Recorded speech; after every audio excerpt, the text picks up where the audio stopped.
नमस्कार, आप सबका रामायण अनकही अनसुनी में बहुत बहुत स्वागत है। अभी आपके समक्ष लेकर आया हूँ भरत भाग 11।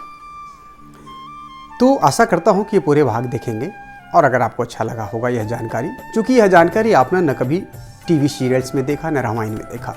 यह शोध करने के उपरांत ये बहुत ही गुड कह सकते हैं इसको, अच्छा जानकारी है, गुड रहस्य है जो आपके समक्ष प्रस्तुत करता हूँ उस समय की स्थिति के अनुसार कि कैसे क्या हुआ होगा।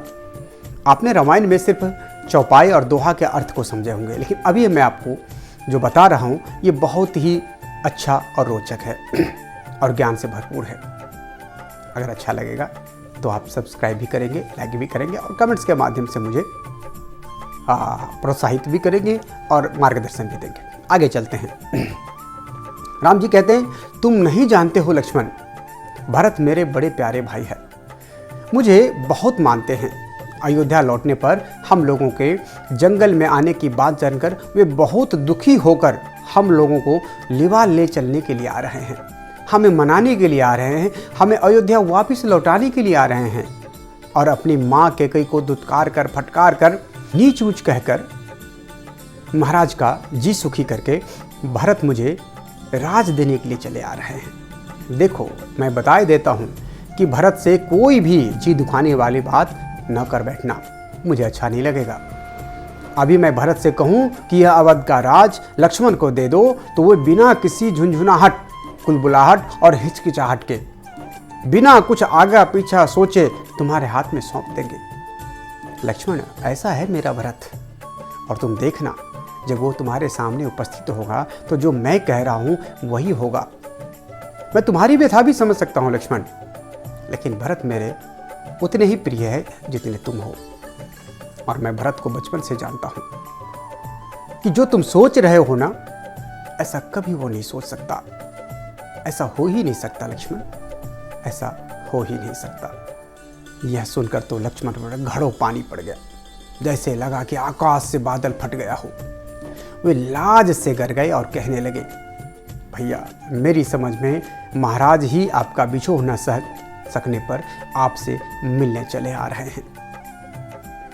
राम ने उसकी बातों पर ठप्पा लगाते हुए कहा, मैं भी यही समझता हूं कि वे सीता को साथ लेकर लौट जाना चाहते होंगे, पर उनके शत्रुंजय नाम के हाथी के हौदे पर उनका उजाला छाता क्यों नहीं दिखाई दे रहा है।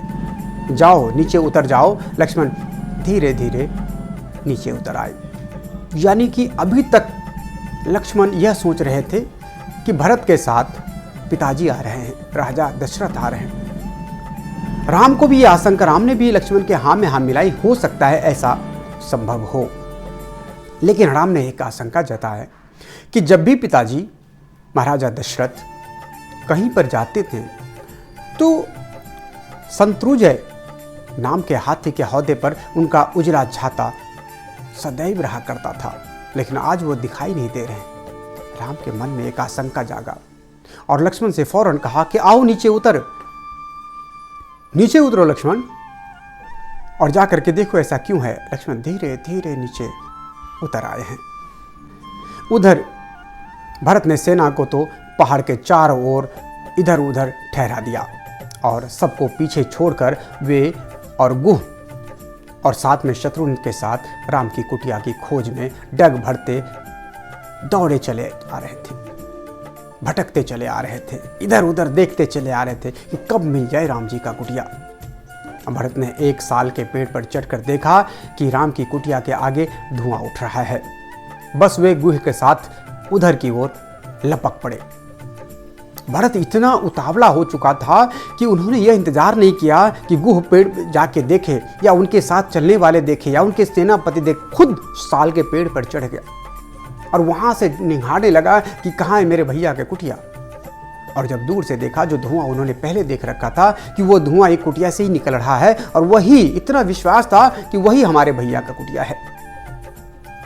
व्याकुल होकर धराधर नीचे उतरे और लपक पड़े उस ओर। वशिष्ठ जी को माताओं के साथ धीरे धीरे चले आने को कहकर भरत और शत्रुघ्न बड़े झोंके लपटते और लपकते हुए 2 ही घड़ी यानी कि 48 मिनट में मंदाकिनी के तीर पर चित्रकूट जा पहुंचे।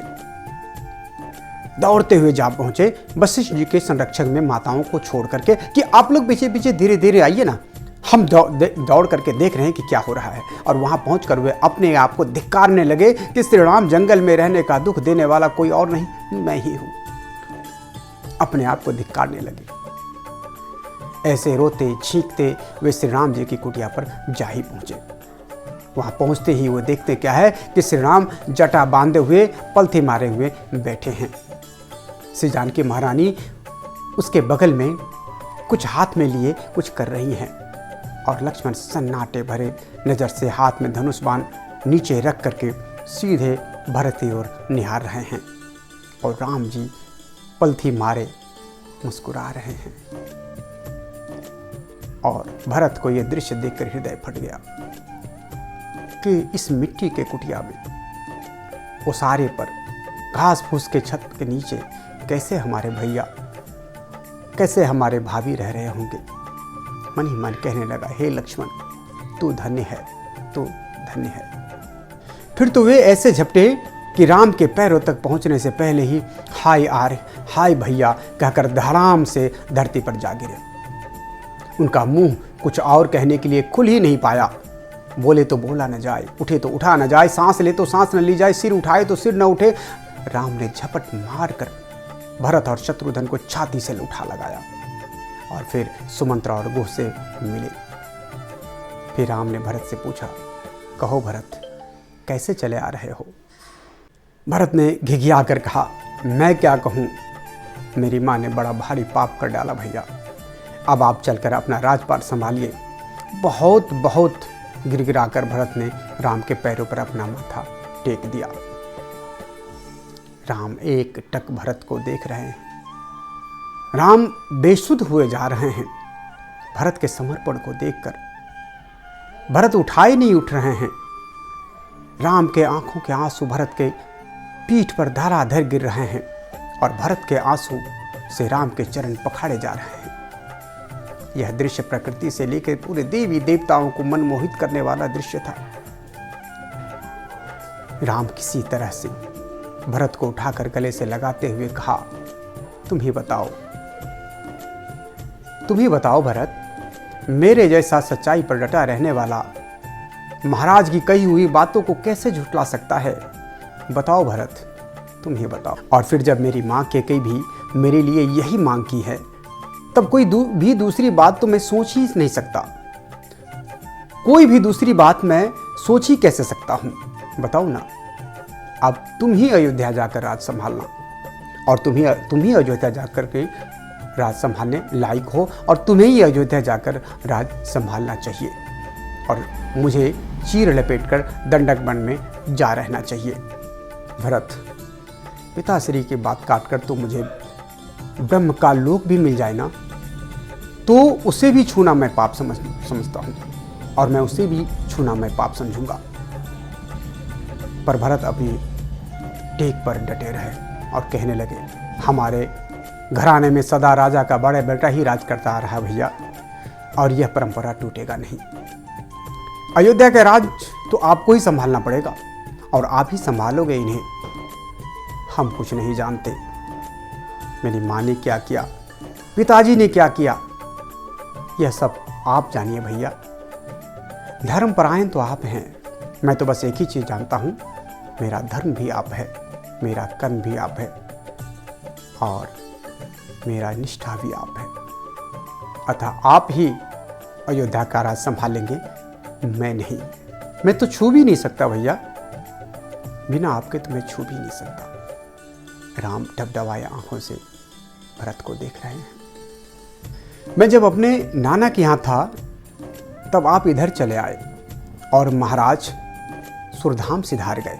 चलिए पहले आप उन्हें जल दे दीजिए। भैया मेरी बात सुनिए, पहले आप चलिए उनको जल दे दीजिए, हम दोनों भाई पहले ही दे आए हैं। भरत के मुंह से राजा दशरथ के सड़क सिधारने की बात सुनकर तो राम के धीरज का बांध टूट गया। अभी तक राम ने यह नहीं सोचा था कि राजा दशरथ अब इस संसार को छोड़कर चले गए। ऐसा टूटा कि सीता, लक्ष्मण, भरत, शत्रुघ्न की आंखें भी राम की आंखों के साथ छल छला उठी। उसी लहर में राम ने कहा, कि अब तो अयोध्या लौट आने का उत्साह भी ठंडा पड़ गया भरत, उत्साह भी ठंडा पड़ गया। सब भाइयों के कहने से राम ने हिंगोटे फल का आटा लक्ष्मण से मंगवा कर कहा, आगे आगे सीता चलें, इनके पीछे तुम लोग चलोगे और तुम्हारे पीछे मैं चलूँगा। दुख की ऐसी घड़ी में ऐसा ही किया जाता है। राम जी मंदाकिनी के तीर पर पहुंचकर राम ने महाराजा दशरथ को तिल और जल की अंजलि दी और हिंगोटे के आटे में बेल मिलाकर पिंड देकर चित्रकूट पर लौटकर लक्ष्मण, शत्रुघ्न और भरत को पकड़कर धार धार आंसू बहाने लगे। फिर तो सीता से भी न रहा गया, वे भी सिसक सिसक कर सुबक सुबक कर झर झर आंसू बहाने लगे। इतने में पीछे छूटे हुए लोग भी वहां पहुंचे। यह रोना धोना देखकर सबके सब रो उठे। राम का ऐसा पिघलना, राम को ऐसा रोना, राम को ऐसे रोते हुए देखना वहां उपस्थित सभी सैनिकों को पहली बार देखा था। बचपन से ही जो राम को देखता आया था, हंसमुख, भोला भाला, शांत छवि वाला, किसी भी परिस्थिति में अड़िग रहने वाला, क्या ये वही राम है? एक मिनट के लिए तो बड़े बुजुर्गों को जो उसके साथ में आए थे और बड़े पुराने सैनिकों को तो मन में संशय होने लगा, क्या वही राम है? लेकिन उनको क्या पता कि पिता आगे विछोह क्या होता है। राम के आंसू से मानो जल प्रलय होने वाला था। देवता भी, प्रकृति भी रोने लगे। राम के आंखों से आंसू रुक नहीं रहे हैं। भरत रो रहे हैं, लक्ष्मण रो रहे हैं, सीता रो रही हैं, सुमंत रो रहे हैं और प्रकृति रो रही है। राजा गुह रो रहे हैं और साथ ही साथ पूरे सैनिक रो रहे हैं। यह दृश्य वहां का आप अनुमान लगाइए क्या हो सकता है। कितनी, अब क्या कह सकते, क्या दृश्य हो सकता है। इस दृश्य का आगे भी हम वर्णन करेंगे अगले एपिसोड 12 में। तब तक के लिए आप से विदा चाहूँगा, आप मुझे विदा दें।